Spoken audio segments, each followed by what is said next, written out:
Hey, gang, and welcome to the second edition of Argento's Sweet Argento. I actually had an intro this time. That was a quick intro, but I thought it worked for this. You know, sometimes I don't have to have an elaborate intro, and I hope you guys agree. Um, but tonight I'm going to be talking about Suspiria and Phenomena. And this is the old Arrow release, if anybody remembers um, when their Blu rays came like this. I actually thought this was cool packaging, by the way. But they don't do this packaging anymore. But I had the 4K, but I had the 4K stored somewhere else. And so I didn't end up refreshing myself with Phenomena on 4K. Um, but I want to say that Steve got this for me, which was very sweet of him because, um, I like pretty much all of Argento's early to mid stuff. Um, but Phenomenon is one of my favorites and one that the first time I saw it on a big screen TV, I was like, wow, you know. So yeah, this is definitely one of my favorites. But I'm going to talk a little bit about both of these tonight. Um, and probably not going to be on here very long as I am by myself on these. Usually the pre-recorded stuff that I do on the Dead Ice on Deck channel, I don't ask somebody to if they want to come on with me. I just get on here, talk a little bit about the films, give a rating, and call it a night. So it is just after 10:30. It's 10:39, and works tomorrow. So I'm not going to be blabbing. Hopefully, blabbing on too long about these, but I hope that I give you enough information if you have been thinking about digging into Argento stuff a little bit. If you're new to Argento, that's why I'm refraining from giving away like the endings to a lot of this stuff because, I've had the endings ruined for movies for me, not on purpose. It was on accident. However, I don't want to do the same to others who may be coming here to. I want to see more about what this movie's about and decide, if I want to, uh, watch it or not. Some of you that watch this may be seasoned in Argento. You may have watched everything that Argento's ever done, even the stuff that was less than stellar. And, it's happened to Argento, it happened to Fulci, it's happened to American directors I like, it's happened to Canadian directors I like. So it's just one of those things that happens. So, or maybe some of you guys and gals that have watched everything Argento has ever put out. And you may be thinking, well, why don't you just give it all away, Dana? Well, for the very reason that I mentioned before, there may be people watching who may want to know what the movie's about, but they don't want to know all the ending secrets, right? So, with that being said, we're going to go ahead and get started. And of course, the first one I want to talk about is Suspiria. There is some of that fantastic, you know, morbidly beautiful or grotesquely beautiful set pieces that you will see many, many times in Argento films. And this is no exception. The cover really doesn't do this scene justice. You would actually have to watch the film. And, you know, a great way to watch it is in 4K with all the colors, those Giallo colors and all that. Although some people might very well consider Suspiria Giallo. I don't really, um, because it has a supernatural element to it as well. Um, so some people may consider it a Giallo, which is, you know, that's fine. Um, you know, we all don't have to call things the same thing, but I really don't consider this one a Giallo per se. So this one came out in 1977. It's listed as an hour and 32 minutes, but I think the version I watched on the Synapse Films release was about an hour 38, hour 39. Dario Nicoletti actually assisted Dario in writing Suspiria, along with Thomas DeQuincy. This stars Jessica Harper and Stefania Cassini and Flavio Bucci.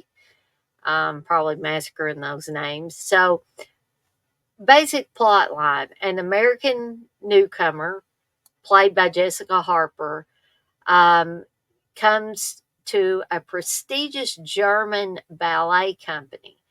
But she comes to realize that the school is a front for something sinister amid a series of grisly murders. And that is basically the storyline behind it. Now, if you don't own a copy of this and you want to try this movie out, um, it is available for free on Tubi, and or you can rent and or buy it digitally off of Amazon.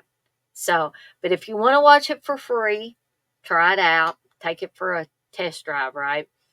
And see if you like Suspiria, in case you've never seen it. Tubi would be a good way to see it because some things don't look so great on Tubi. Other things look fantastic on Tubi because Steve was watching something over the weekend, I believe. And I was like, wow, you know, this really, really looks good. So, um, I remember watching, this was probably one of the first Dario Argento films I ever watched.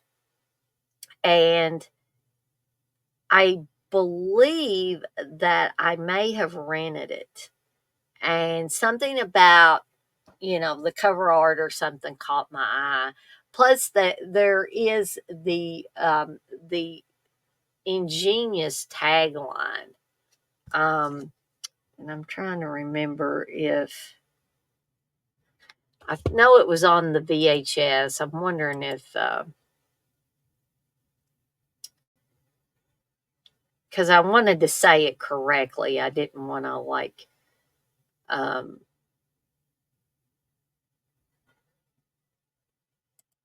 mess this up. So let me look at these taglines. Okay, there was this one. There are several different taglines for this movie, but one that really, really caught my eye, and I believe it was in the trailer as well.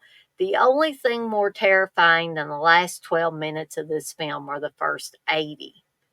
Um, so that was really, really the one that really got me. Um, I I think the other one, and actually probably the one I did see, is the only thing more terrifying than the last 12 minutes of this film are the first 92. Um, so that was probably the one I've seen. Um, and if you guys and gals out there have seen the trailer for this, unfortunately, I can't show it because sometimes they let you show trailers, sometimes they don't. But it had the pulsating letters that spelled out Suspiria, and it always looked like bubble gum to me with vessels, like blood vessels in it, and it would go Suspiria, and it would just it. There was just something about that particular trailer that was just absolutely fantastic, and just kind of drew you in.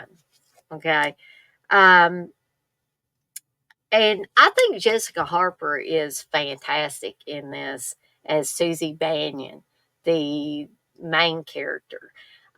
So you have her coming to this German ballet company. And when she gets there, of course, there's driving rain and wind and everything. Because when she steps out of the airport to try to get a taxi, like it's, raining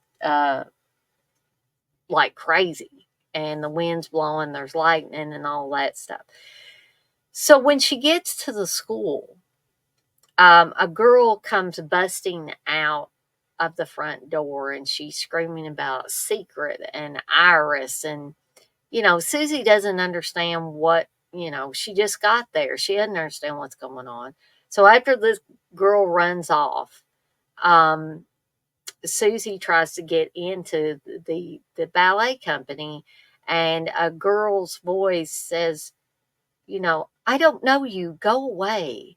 So Susie has to go away. I guess she stays at a hotel overnight and then comes back the next day to start her ballet training. And we see that the girl who ran out the front door goes to, I guess, a friend's house or a friend's apartment where she is attacked. And this is where you see this morbidly or grotesquely beautiful set piece. And again, if you don't believe me, you just got to see this film, because, like I said, the cover for the 4K, just the slipcover, just does not do this justice. Okay, and in case you're wondering, there is another cover, another piece of cover art for the movie. Oh goodness, sorry. And So there's kind of a double murder that happens. Again, I don't want to really describe everything because don't want to spoil it for you guys and gals that maybe have never seen it and are intrigued by me talking about it, and you want to actually go and watch this on Tubi or whatever. So there are secrets in this German ballet company. And I think I can say witches without giving everything totally away, because witches are mentioned pretty early in the film, which is another reason why I don't consider this a giallo. Because remember, I said there's a supernatural element in this. So there are a lot of gruesome kills in this, a lot of unique kills. So, I know it sounds perverse sometimes for people to say, yeah, you got great kills in this movie, and people that are outside of like the horror genre, or they're just like, they're dipping their toes in the water, and they're not really up to their neck in water, or up to their neck in horror films or giallo films or whatever, what have you. Um, they may look at the person that has already went swimming in these waters a lot, and they're well seasoned in this stuff. And, as morbid and perverse and all that, that it sounds, if you take into account that this is special effects, this is not real, it would be one thing for horror fans to be saying, yeah, I love good, gory, real murders. But no, we're talking about the art of designing these set pieces, which I felt like Dario Argento was a master at. He always has been a master at that. And Suspiria is no exception. Almost all of Dario Argento's early films were like this. If they were a giallo or a horror movie of some sort, he was going to have these set pieces in there. And I think that's really what got horror fans' juices going, right? Um, the story with the stories that Dario Argento tells in his films are very good as well. Now, I know a lot of people will say that the plots aren't really cohesive. Sometimes they don't make sense. But one thing I don't think anybody can accuse these early films of being is boring. Um, because it's usually nonstop action. A lot of times these are movies that you can go back and catch something that you didn't see before. Because remember when I was talking about Deep Red briefly, I said there's something in the background that you think is you saw it and realized it for what it was, and it turns out that it's something totally different. Okay. And I will be doing a deep dive into Deep Red on Thursday. Um, it's going to be a live. I thought at first I would do pre recorded, and then I said, well, let's just do another live. So Wednesday and Thursday will be live streams. And so, a word of warning for anybody that watches this before Thursday gets here. Um, I may be giving things away. So if you have not seen Deep Red and don't want all the secrets given away, the twists given away, then you might want to hold off until you have actually watched Deep Red. And don't come into the commentary if you don't want the secrets revealed. The watch along, I mean. Um, but Suspiria, uh, I'm going to go ahead and give a rating for it. And I'm going to give it 4 deadites out of 5. Um, I come really, really close to giving it a 5. But um, I'm kind of trying to reserve the 5s for the ones that I really find extremely exceptional. And some people are probably like, because I know there are huge fans of Suspiria out there, and they're probably saying, what in the heck are you talking about? It is exceptional. It is a great film. It's fantastic. It's got everything a horror fan could want in it. But um, there's just a little bit of something that's keeping it from pushing, for me anyway, pushing it on to a 5. So I'm going to give it 4 deadites out of 5, which is still a great rating.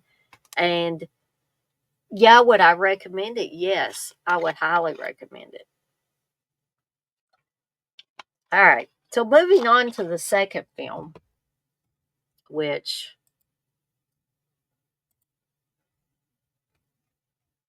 I'm going to bring this one up.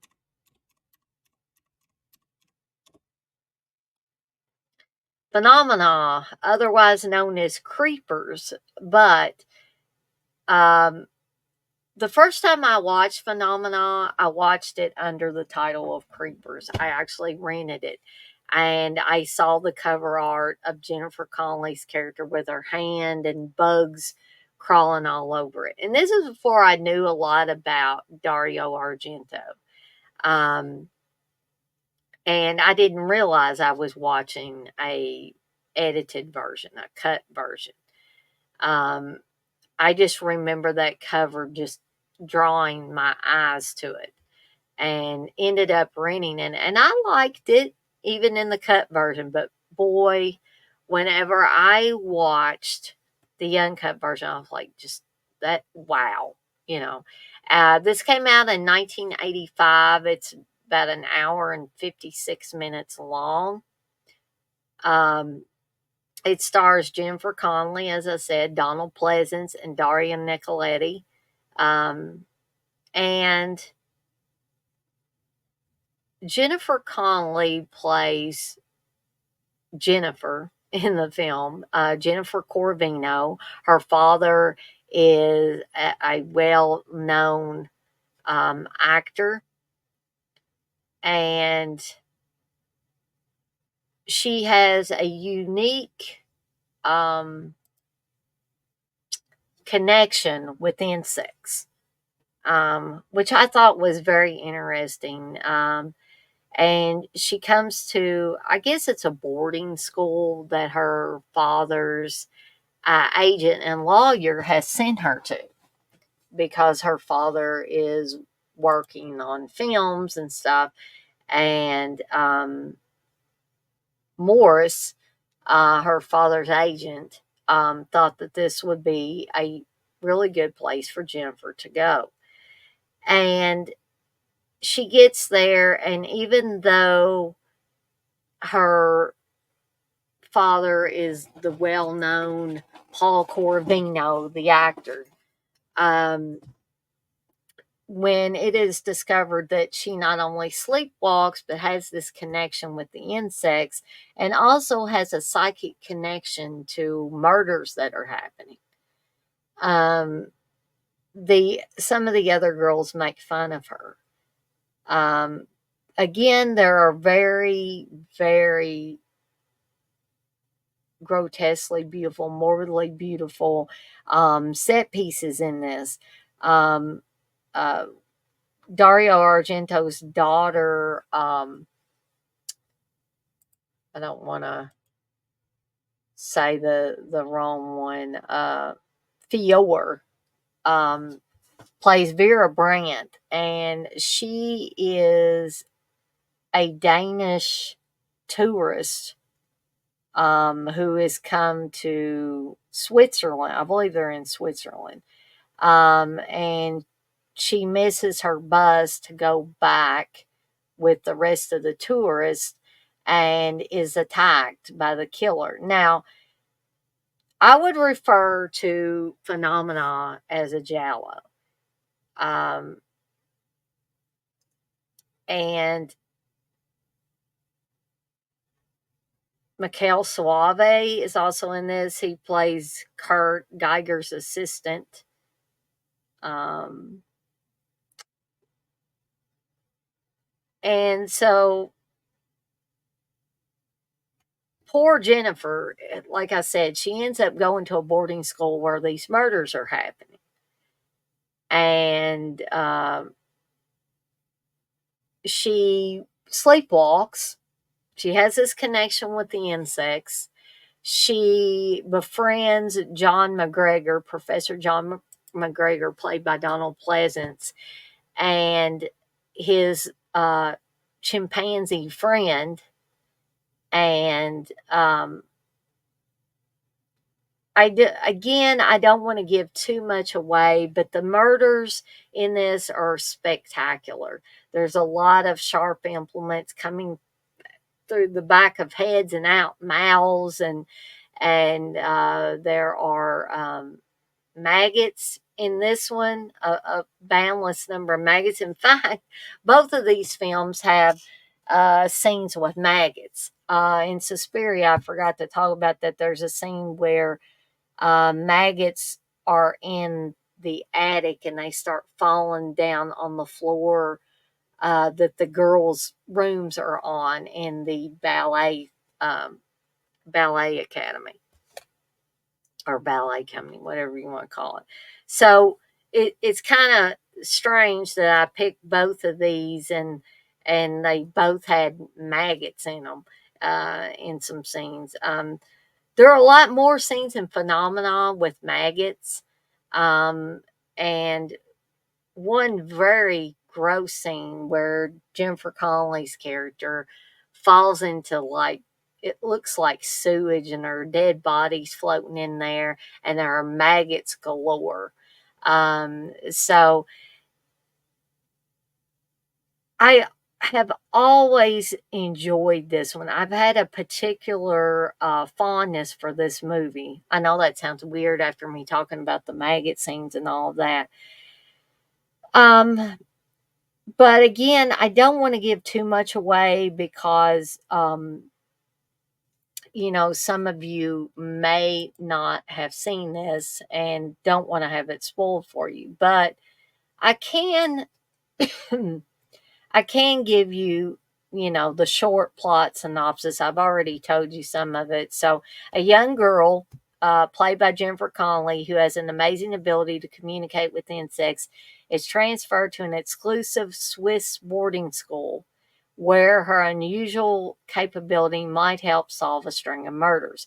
And that's what Donald Pleasance's character is trying to do in the film, is he's trying to help the police solve the murders using insects.